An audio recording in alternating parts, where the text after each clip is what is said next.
Bonjour à toutes et bonjour à tous. Merci de me rejoindre dans cette sixième vidéo du mois, une vidéo où je vous partage des sujets qui me semblent importants. Et première vidéo de l'année. Pour l'occasion, j'ai choisi une thématique qui correspond bien à ce mois de janvier, un mois de commencement. Et je vous propose de parler de commencement et de parler de reset. C'est un mot que beaucoup de personnes utilisent, que je traduirais par réinitialisation.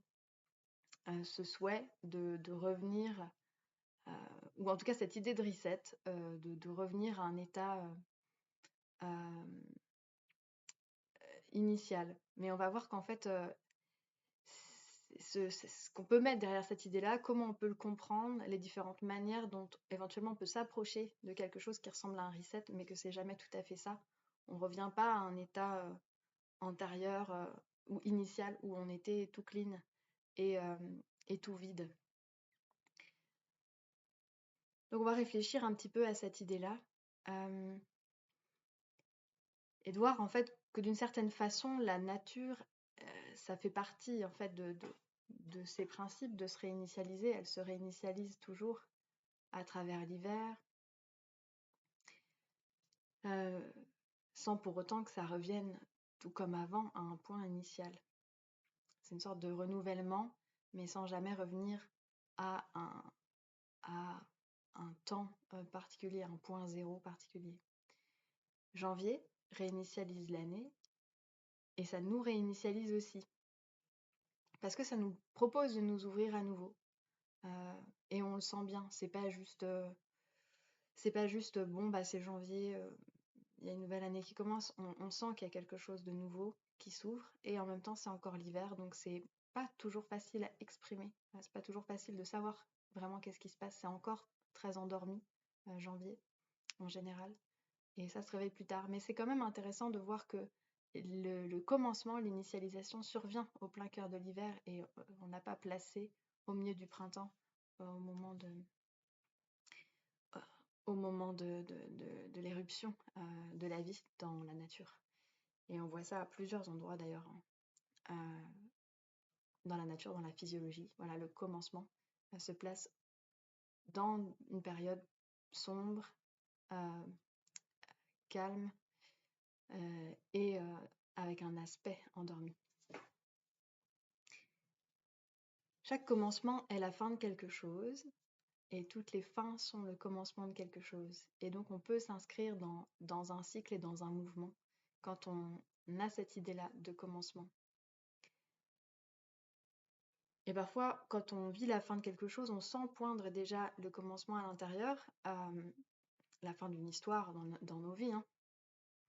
Et parfois, c'est juste un petit point, on sent qu'il est là, mais c'est impossible à définir, à découvrir jusqu'au moment où il y a quelque chose qui émerge. Un peu comme dans ce signe chinois, dans le Tao, le yin et le yang. On a ce point à l'intérieur qui est... Et voilà, à un moment, il émerge. Donc ça bascule plus ou moins progressivement vers un nouveau commencement. Alors la première manière, pour moi, la plus accessible, la plus simple de se réinitialiser, mais dans le sens revenir à quelque chose de neutre. Quand on est parti dans une escalade de construction, d'imagination sur nos vies, de croyances, de complications, une escalade de comportement, une escalade de... Oui, de confusion, quand on s'est emmêlé dans plein de choses, eh bien pour revenir à un état neutre, c'est la méditation. Et pas la méditation telle qu'elle est largement pratiquée en Occident, pas une méditation pour se calmer ou se contrôler, vraiment la méditation telle qu'elle était enseignée originairement, qui est une méditation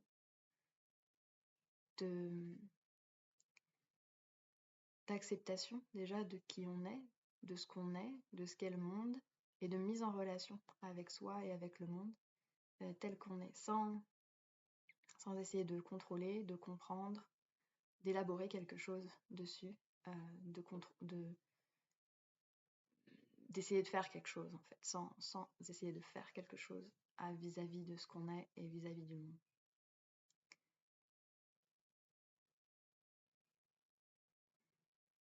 Donc, on arrête de lutter, en fait, et on arrête de vouloir que quelque chose se passe d'autre que ce qui est. On arrête même de vouloir méditer mieux, etc. en fait. On est simplement et dignement présent au corps, au monde et à ce qui se passe dans notre esprit, sans le juger et sans essayer d'en faire quelque chose en fait. Une autre façon de se réinitialiser ou de faire un reset, c'est parce que c'est très employé dans cette pratique, c'est de jeûner. Moi, je ne vis pas du tout le jeûne comme un reset, par exemple, mais beaucoup de personnes le vivent comme ça. J'en parle un peu sur cette chaîne du jeûne. Je ne le prescris pas, je ne le conseille pas, mais c'est vraiment une pratique si elle vous appelle, si elle est bien encadrée, si elle est bien documentée, et si elle est bien pratiquée, qui peut apporter énormément de bienfaits, d'intérêt.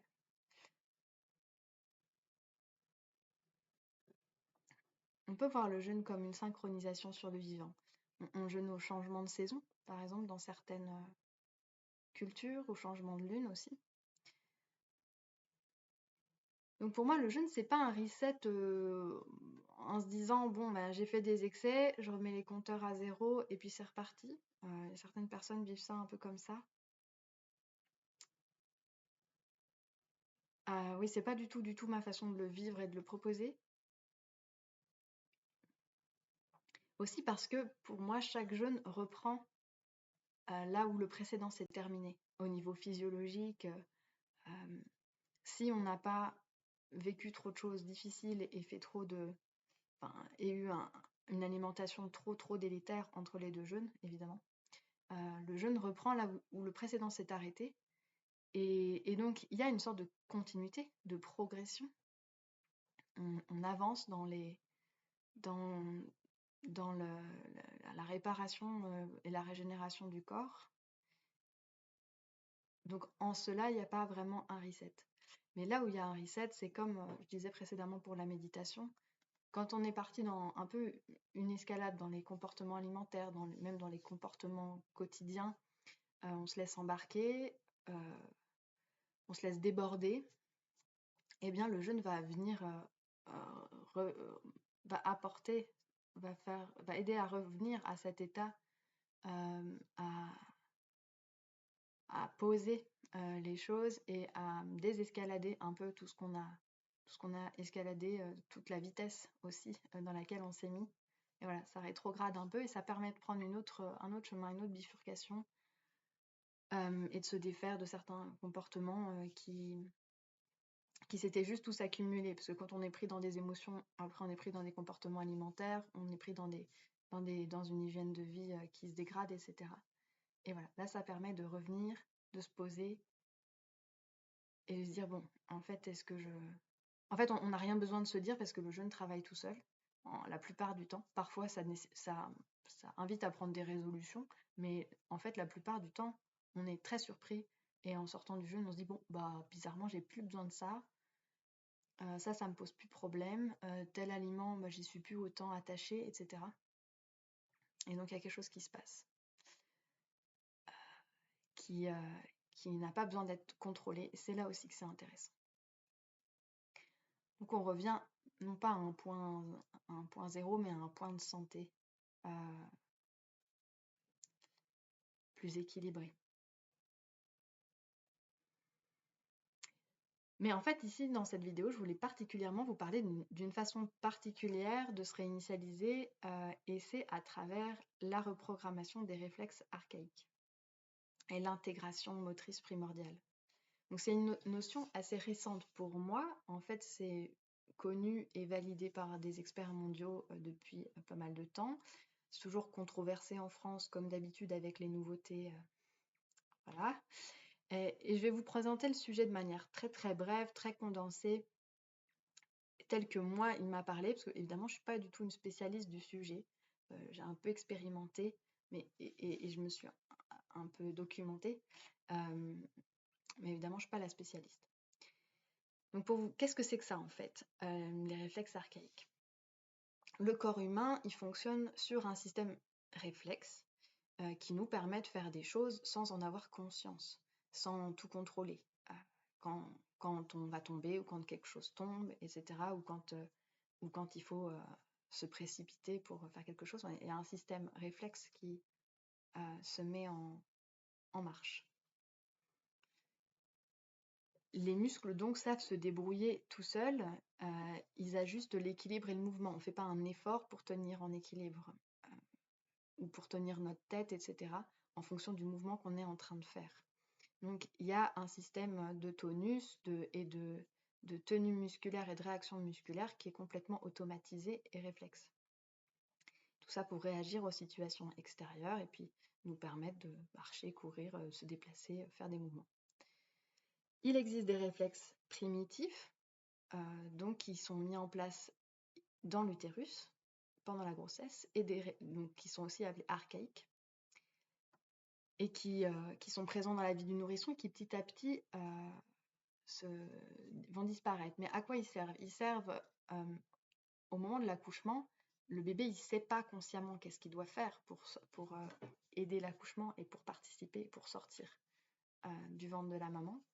C'est un système réflexe qui se met en place et qui lui permet de faire des mouvements avec tout son corps, son dos, ses pieds, sa tête, pour sortir. Et en toute la suite de sa vie, pour l'allaitement, pour la succion, donc, pour l'allaitement, pour petit à petit acquérir des capacités motrices, à tenir sa tête, à ramper, à marcher, etc.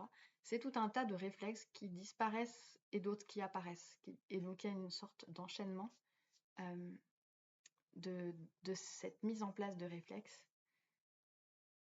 qui permet le développement moteur, mais aussi psychique, parce qu'on va voir que la motricité est liée au psychisme.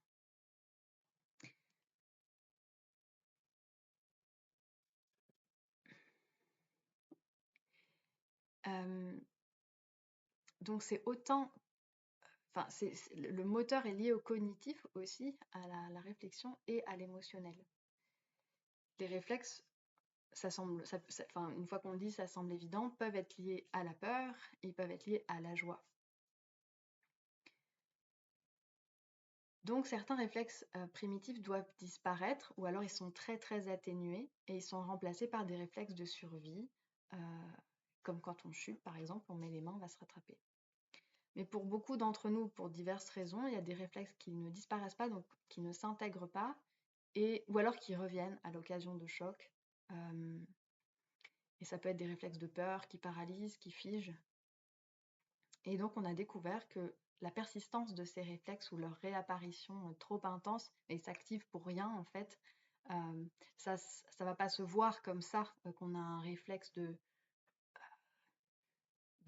peur, mais en fait ça crée des tensions internes dans le corps et des crispations qui sont moins visibles que s'il y avait une réelle peur présente, mais qui créent des désordres au fur et à mesure. Et on a découvert que c'était corrélé aussi à des troubles cognitifs et émotionnels, et notamment des troubles de l'apprentissage chez l'enfant. Et donc finalement, il y a beaucoup d'enfants instables sur le plan psychomoteur, ou qui vont avoir des maladies 10, dyslexie, dysorthographie, qui ont possiblement un problème d'intégration des réflexes.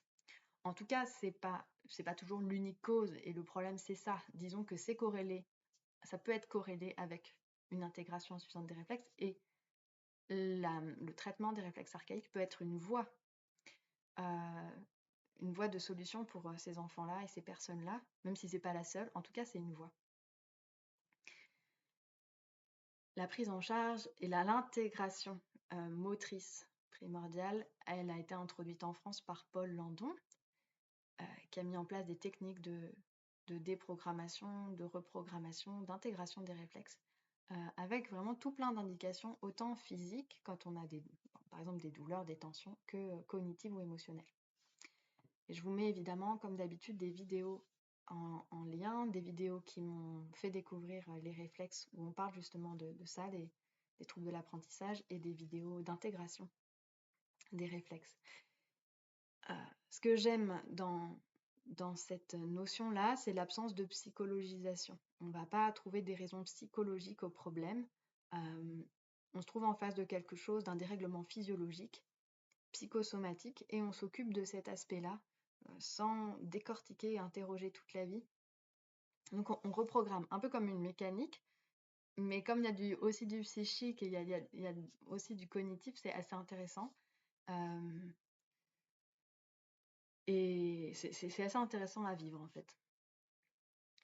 Ça se fait à travers des mouvements qui nécessitent beaucoup de présence. Certains mouvements nécessitent une intervention d'un thérapeute, qui sont souvent des psychomotriciens ou des kinés, et certains mouvements peuvent être faits en exercice à la maison. C'est toujours des mouvements assez simples en fait. Le but, c'est pas de faire des mouvements compliqués, c'est de faire des mouvements qui permettent seulement cette intégration et qui sont en général des mouvements subtils et petits. Il y a d'ailleurs un livre qui s'appelle Réinitialisez-vous de Tim Anderson et lui il parle de 5 axes de réinitialisation. On réinitialise la respiration parce qu'on a des respirations complètement chaotiques aujourd'hui et donc avant de faire ou en même temps qu'on fait des exercices de respiration un peu complexes et compliqués, déjà la réinitialiser. Les hochements de tête, hocher la tête, ça intègre plusieurs réflexes. Les retournements. Donc en fait, tout ça, ça reprend l'idée qu'on va suivre le développement de l'enfant, resuivre le développement de l'enfant. Donc ça peut être réapprendre à ramper, réapprendre à se retourner d'une manière très particulière qui ressemble à celle du retournement du bébé. Et vraiment, je vous invite vraiment à le faire parce que quand on pratique un retournement tel qu'il est proposé par l'intégration des réflexes archaïques, il y a forcément un mouvement émotionnel qui vient avec. Il y a quelque chose qui se passe qui peut être assez jovial en fait, assez joyeux, parce qu'on retrouve, en même temps que de retrouver la motricité originelle, on retrouve une forme de joie originelle du plaisir de découvrir des capacités de son corps et de se développer, d'avancer, d'acquérir une nouvelle compétence qui est comme se retourner, comme ramper, etc. Et donc, c'est d'ailleurs, dans la liste, je vous mets 5 réintégrations. Et la chaîne de Paul Landon s'appelle Plaisir d'apprendre. C'est vraiment ce plaisir de l'enfant qui apprend continuellement à une vitesse fulgurante des nouvelles compétences physiques, cognitives et émotionnelles. Donc ces 5 réinitialisations, on a dit la respiration, le hochement de tête, le retournement, le balancement et les mouvements croisés. Donc être capable de croiser la ligne médiane. Parce qu'il y a des personnes qui ne sont absolument pas capables et qui n'ont pas du tout conscience qu'en fait elles n'arrivent pas à croiser. Donc dans les vidéos que je vous mets, là je vous mets des mouvements très accessibles. Vous verrez dans la chaîne, il y a parfois des mouvements un petit peu plus complexes, mais en général c'est toujours très simple et c'est assez pratique justement pour se remettre en mouvement quand on a du mal à faire de l'activité physique ou du sport. Le but, c'est pas du tout de la dépense de calories ici ou du renforcement musculaire, même s'il peut y en avoir un petit peu de fait, mais c'est vraiment de revenir à retrouver un mouvement spontané où le cognitif est présent, mais c'est pas lui qui contrôle le mouvement. Voilà.